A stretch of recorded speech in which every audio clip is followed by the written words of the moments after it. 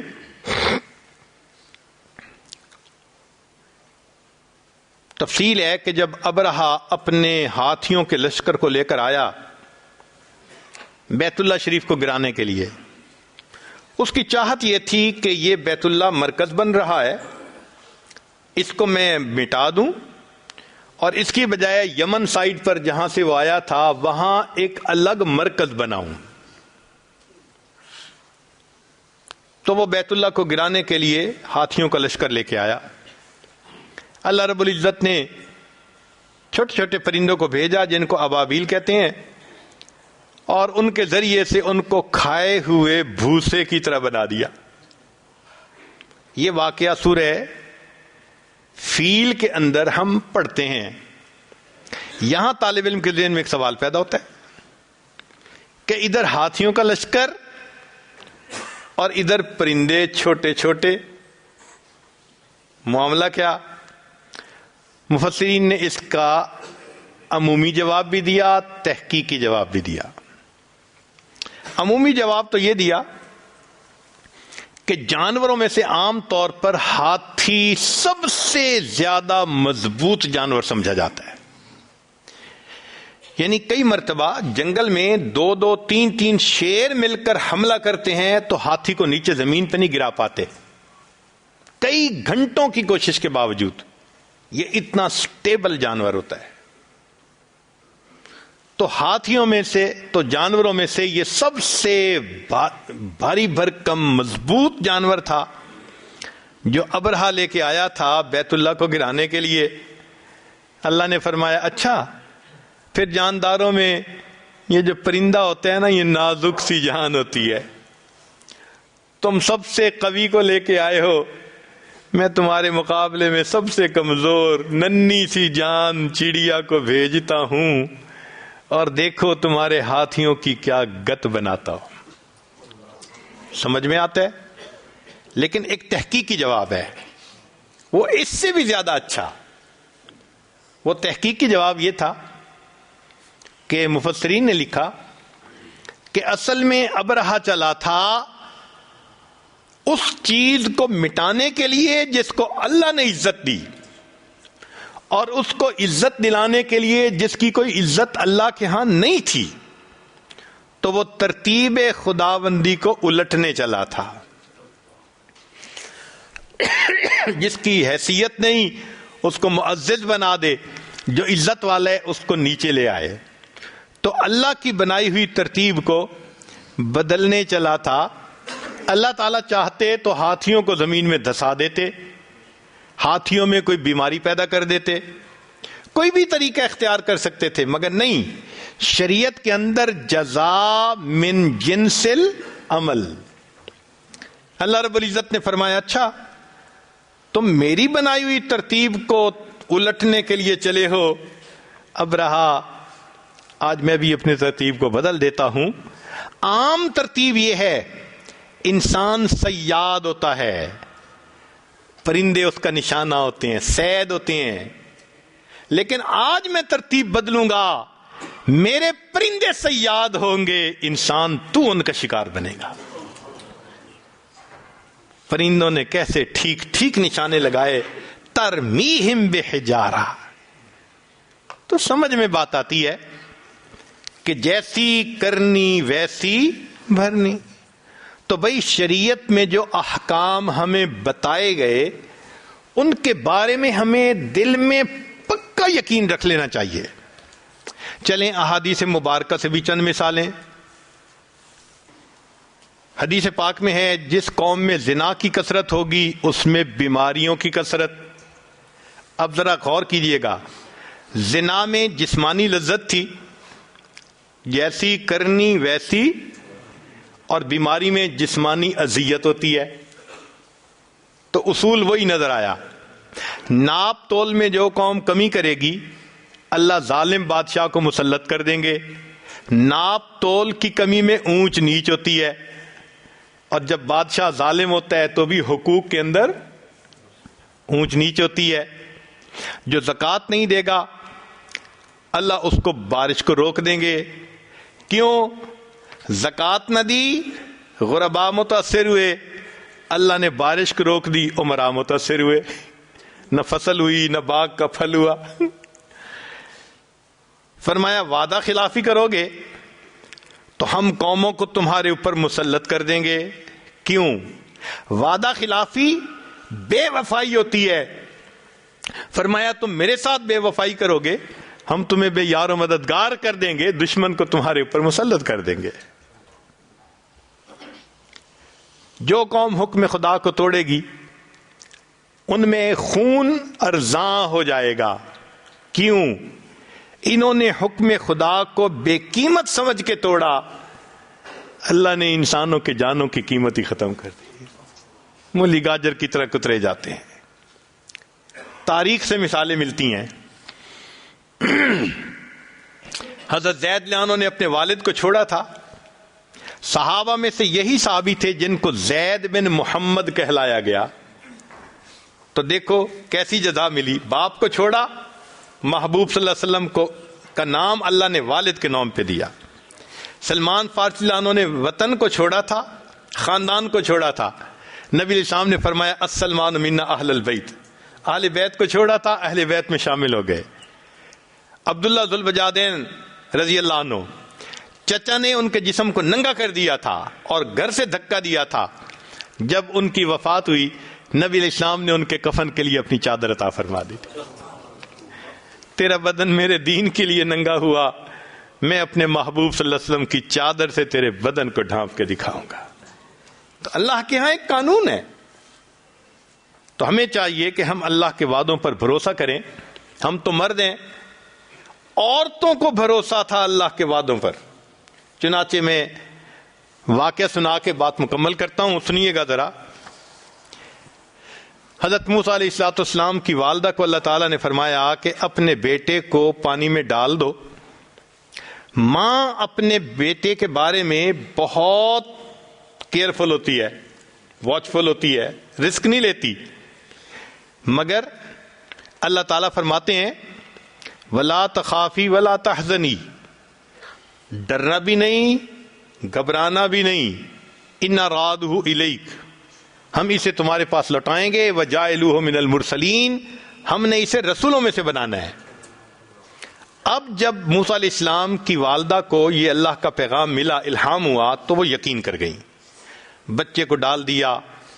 بالآخر بچے کو فرعون نے پکڑا اور فرعون اس کو لے کر گھر آیا۔ اللہ فرماتے ہیں وَحَرَّمْنَا عَلَيْهِ الْمَرَاضِعَ مِنْ قَبْلُ، ہم نے دودھ حرام کر دیا عورتوں کا، وہ دودھ ہی نہیں کیوں پیتے۔ فرعون پریشان، یہ فیڈر کا زمانہ تھا نہیں، عورتیں ہی دودھ پلاتی تھیں، عورتیں آ رہی ہیں، موسیٰ علیہ السلام دودھ نہیں پیتے۔ فرعون کا اعلان کہ کوئی عورت آ کے اس کو دودھ پلائے، سوٹ کر جائے تو بس بہت اچھا۔ چنانچہ کیا ہوا کہ موسیٰ علیہ السلام کی والدہ نے بیٹی کو بھیجا، جاؤ پتہ کرو صورتحال کا۔ بیٹی گئی، امی آؤ، بھائی تو دودھ نہیں پی رہا۔ موسیٰ علیہ السلام کی والدہ چلی گئی، دودھ پلایا، بچے نے دودھ پی لیا۔ فرعون نے کہا بس اب اس عورت کو واپس نہیں جانے دینا، یہ محل میں رہے گی۔ 2-3 دن تو موسیٰ علیہ السلام کی والدہ محل میں رہیں، پھر فرمانے لگیں بھائی اپنا گھونسلہ اپنا کچا ہو یا پکا، میں تو اپنے گھر جاتی ہوں۔ فرعون کہنے لگا سنو سنو، بچے کو بھی اپنے ساتھ لے جاؤ، وہیں دودھ پلا دینا، میں تمہاری تنخواہ تمہارے گھر پہنچا دیا کروں گا۔ اللہ قرآن مجید میں فرماتے ہیں فرددناہ الی امہ، ہم نے موسیٰ علیہ السلام کو لوٹا دیا ان کی والدہ کے پاس، کئی تقر عینہا، اس کی آنکھیں ٹھنڈی ہوں، ولتعلم، اور وہ جان لے، ان وعد اللہ حق، کہ اللہ کے وعدے سچے ہیں۔ اللہ کاش کہ اللہ تعالیٰ عورتوں جیسا یقین ہمیں عطا فرما دیتے۔ تو بھئی اس یقین کو سیکھنے کی ضرورت ہے۔ اب لب لباب سن لیجئے کہ یہ یقین دعوت کے راستے سے بھی بنتا ہے۔ حضرت مولانا الیاس رحمۃ اللہ علیہ کو اللہ رب العزت نے آج کے دور میں جیسے دعوت کا کام کھولا، پوری دنیا میں آواز لگ رہی ہے اور واقعی یقین بن رہا ہے۔ یہ یقین کاملین علماء کی صحبت میں بھی بیٹھ کے بنتا ہے۔ کیسے؟ حضرت مولانا قاسم نانوتوی رحمۃ اللہ علیہ کا یقین دیکھیں کہ انہوں نے اصول ہشتگانہ بنائے۔ اصول ہشتگانہ کیا تھے؟ کہ دارالعلوم کی مستقل معاونت کے لیے کوئی بھی چیز قبول نہیں کی جائے گی۔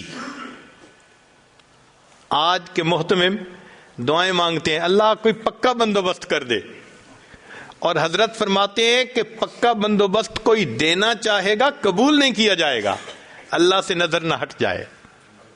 اور تیسرا بنتا ہے اللہ والوں کی صحبت میں بیٹھ کے۔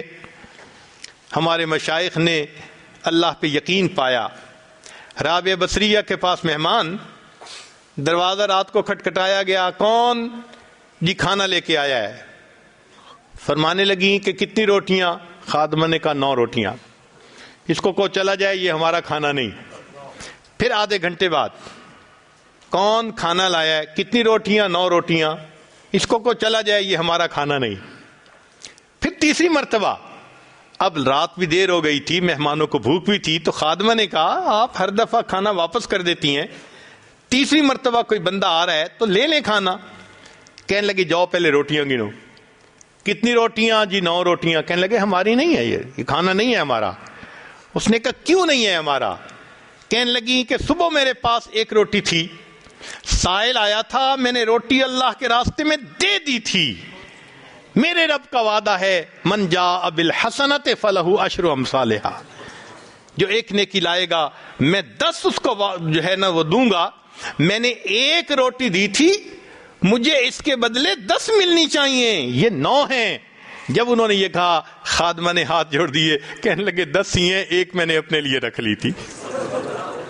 عورت ہو کے اللہ کے وعدوں پہ ایسا بھروسہ تھا۔ اللہ تعالی ہمیں بھی اپنے وعدوں پہ بھروسہ عطا فرمائے تاکہ بقیہ زندگی ہم یقین کامل کے ساتھ زندگی گزاریں۔ بتوں سے تجھ کو امیدیں، خدا سے نہ امیدی۔ بتوں سے تجھ کو امیدیں، خدا سے نہ امیدی، مجھے بتا تو صحیح اور کافری کیا ہے۔ اللہ رب العزت ہمیں یقین کامل عطا فرمائے۔ وآخر دعوانا ان الحمد للہ رب العالمین۔ سبحان ربی العلی وحب، اللہم صلی علی سیدنا محمد وعلی آل سیدنا محمد وبارک وسلم۔ اے کریم آقا، ہم آپ کے عاجز مسکین بندے ہیں، ہمارے گناہوں کو معاف فرما، خطاؤں سے درگزر فرما، عیبوں کی پردہ پوشی فرما۔ میرے مولا، ہم ڈھل مل یقین کی زندگیاں گزارتے پھر رہے ہیں، تذبذب کی زندگی ہے۔ اللہ ہمیں اپنے وعدوں پہ کامل بھروسہ عطا فرما۔ اے کریم آقا، ایمان میں مضبوطی عطا فرما۔ اے اللہ، ہمیں معصیت کی ذلت سے محفوظ فرما، ہمیں طاعات کی عزت عطا فرما۔ کریم آقا، ہم پر رحمت کی نظر فرما۔ اے اللہ، اس مجمع کے اٹھنے سے پہلے سب کے گناہوں کو معاف فرما۔ اے اللہ، سب کو اپنے مقبول بندوں میں شامل فرما۔ مقامی دوستوں نے جس محبت کے ساتھ یہاں آنے کی دعوت دی، اللہ اس کے بدلے ان کو اپنی سچی محبت نصیب فرما۔ اے کریم آقا، جو پریشانیاں ہیں ان کو دور فرما، جائز حاجات کو پورا فرما۔ کریم آقا ہماری ان دعاؤں کو اپنی رحمت سے قبول فرما. ہمارے والدین عزیز اقارب مشائخ جو فوت ہو چکے ان کی مغفرت فرما, جن کی آپ نے مغفرت کر دی قرب کے اعلیٰ درجات عطا فرما. ربنا تقبل منا انک انت السمیع العلیم تب علینا انک انت التواب الرحیم.